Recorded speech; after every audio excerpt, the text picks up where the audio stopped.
Would you rather own one property or four? Most people think more properties equals more money, but here's the truth. One commercial property deal at a 7% yield can outperform four residential properties with the same yield. And today we're going to analyze two different scenarios. One commercial property versus four residential properties. Both have the same $2 million value, but completely different outcomes. And by the end of this video, you're going to see how the type of property matters more than the quantity of properties. So now let's get into analyzing two different scenarios. One is a 7% yield in commercial and one is four properties in residential. So the two properties have the same value, a $2 million commercial and four $500,000 residential properties. Now the difference between commercial and residential is they have what's called a gross yield and a net yield. So commercial and net yield is when the rent you get after all your expenses, you divide it by the purchase price. So in commercial property, the tenant pays for most of the expenses and all the outgoings like the water repairs and property management, things like that. Whereas the residential here, you have a gross yield. So that's the rent before all your expenses divided by the purchase price. And so in residential property, the investor has a lot more actual upfront cost that the tenant doesn't pay for. Whereas in commercial property, the tenant pays for a lot of the expenses. So we're going to look at analyzing these two different scenarios. So in residential, the investor has to pay the loan, property management, vacancy, council rates, water, land tax, insurance, repairs, body corporate, fit outs, utilities, all those costs are associated and have to be paid by the investor. Whereas in commercial property, all that's paid by the investor is the loan, the property management and vacancy. So all these other things that are associated with actually owning a property are paid by the tenant in commercial property. So that's why your actual rent can be a lot higher in commercial property. So you could still have $2 million worth of assets in terms of residential and $2 million worth of assets in commercial. But the commercial is going to be generating way more income because you're not having to pay all these things. The tenant is actually paying them in commercial. Whereas in residential, the investor has to pay for all of these things. So we're going to look at two different scenarios, both $2 million worth of assets, but four properties in residential and one commercial. So the purchase price, I found an actual commercial property, purchase price of $2 million and $90,000. The rent is $134,000. So that's a net yield of 6.44%, and the expenses are paid by the tenant. So the net yield is basically all of that. You're not paying for all the other things that on this list, the tenant's paying for them. And I found an example, $500,000 property, and we're just going to times by 4 to get the $2 million worth of value. So on the $500,000 property, the rent is $27,000. That's a 6% gross yield, similar to the same yield in terms of the commercial, but the expenses are $5,000. So you end up with a net yield of 4.5%, which is way lower than the net yield over here in commercial. And if you times it by 4, you've got the rent of $110,000, same yield, expenses $20,000 now. So you're left over with $90,000 in rent, whereas this one's got $134,000 in rent. And if we look at the cash flow snapshot on this property, $2,090,000, 30% deposit, same net income, 6% interest rate, you're left with $46,000 a year in cash flow from this one property, this one commercial deal. And if we look at the cash flow snapshot, it's not until we get to 10% interest rates that this property start to become negatively geared. So even if the interest rates go up to 10% or up to 9%, you're still going to be positively geared $2,000 from this one property. Whereas if they go down to 3%, you're going to be positively geared $90,000 just from this $2 million commercial property. And if you look at the four residentials, same $2 million purchase price, we're going to use a 20% deposit. We're using that 4.5% net yield. So your net income is going to be $90,000 a year. And 6% interest rates, the cash flow is going to be negative $6,000 a year.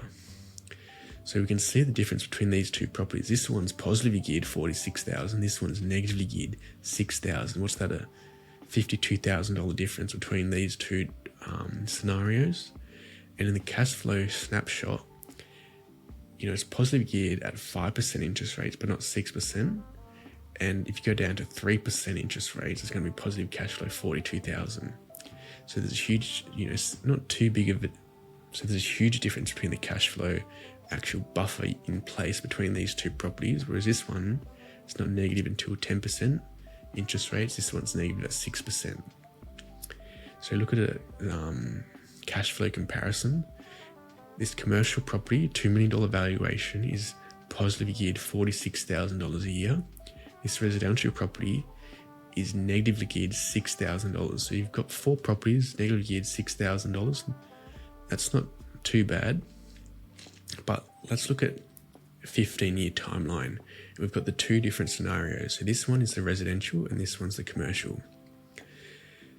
We've got this 20% deposit on the residential, same yield. We're going to use a 4% rental increase each year, and we're going to stick with a 6% interest rate.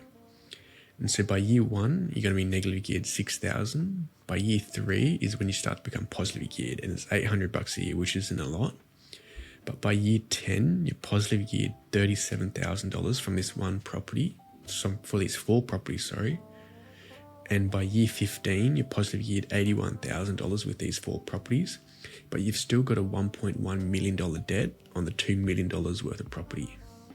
And that's because you're going interest only. And for the commercial property, same purchase price, we're going to use a 30% deposit, so you need a bit more cash up front. Same yield, same 4% rental increase, and the same 6% interest rate. No extra payments. We're going to use the cash flow to pay down the debt. Year 1, you're positively geared $46,000. By year 5, $83,000. So this one is positively geared $81,000 after year 15. This one's already making more money after year 5 in terms of positive cash flow. By year 12, the property is completely paid off, and it's generating you over $200,000 a year in passive income. So that's a huge difference. This property is completely paid off and debt-free in 12 years. This one in 12 years still has, $1.3 million worth of debt attached to the 4 properties. So that's a big difference in how much debt there is and how much cash flow you can generate from these 2 different types of scenarios. But if we look at, capital growth as well, there's not just paying down the debt, there's also the capital growth associated with the properties. And what sort of difference is there over the 15-year timeline in capital growth? So for the residential properties, I used a 7% capital growth. For the commercial, I used 6%. So in year 1, that $2 million has grown $140,000 in terms of capital growth in the residential. By year 10, it's grown to almost $4 million. So it's almost doubled in 10 years just from the capital growth. And by year 15, the capital growth has been over $3.5 million just from these 4 properties. So there's a huge amount of capital growth just by holding on to them. And by year 15, it's also positively geared $81,000. Now for commercial property, the capital growth isn't as much. As you can see, by year 15, it's only $5 million compared to $5.5 million. But this one is completely debt-free. So the $5.5 million is debt-free, and it's generating you $250,000 worth of passive income. So it's pretty good. For the 10-year cash flow comparison, so what I did is I basically totaled up all the positive cash flow from the residential and all the positive cash flow from the commercial. And so the residential equals $130,000 over the 15 years. Commercial, almost $1 million over those 15 years. But in capital growth, the residential outperformed the commercial. So you ended up with $3.5 million worth of capital growth, whereas in the commercial, only $2.9 million. So that if you calculate the total, the commercial property generated $3.8 million worth of actual income in terms of capital growth and the cash flow, whereas the residential 3.7. So you're better off, about $150,000 over 15 years. But you got to take into account, do you want to be, focused on capital growth, or do you want to focus on cash flow? Because I feel like cash flow can allow you to generate a bit of a buffer over those 15 years. So if tenants goes or leaves, you've got, a buffer savings in place to pay off the debt and maintain, owning the property over those 15 years, because a lot can happen. So I feel like you're a bit more comfortable generating $1 million worth of income compared to $100,000 worth of income. despite the difference in capital growth, but it's up to you to decide. So more property doesn't always equal more profit. The right yield on the right asset can do more for your freedom in a portfolio than looking impressive based on the number of properties you own. So a commercial on a 7% yield versus 4% gross yield, the numbers speak for themselves. Would you rather have $130,000 of positive cash flow over 10 years, or would you rather have $1 million worth of cash flow? I think the $1 million speaks for itself. So I thought this was an interesting scenario just to compare, different same property value, just different assets. You got the commercial asset or the residential asset, and see which one actually performs better. Obviously at the start, it's going to be easy to hold on to the commercial asset because it's positive geared already. Whereas the residential asset is actually negatively geared. But over the long term, there's not too much of a difference. 150 grand over 10, 15 years, not a huge difference. So it's up to you to decide which sort of asset or route you want to go down to. But I hope this informed you. It helped me kind of figure out which sort of asset class I want to get into. Hope it does the same for you. Now, if you like this sort of video, go watch my last video where I show you how a commercial property deal can be completely debt-free and paid off by itself in 10 years. So go watch that next and subscribe so you don't miss out.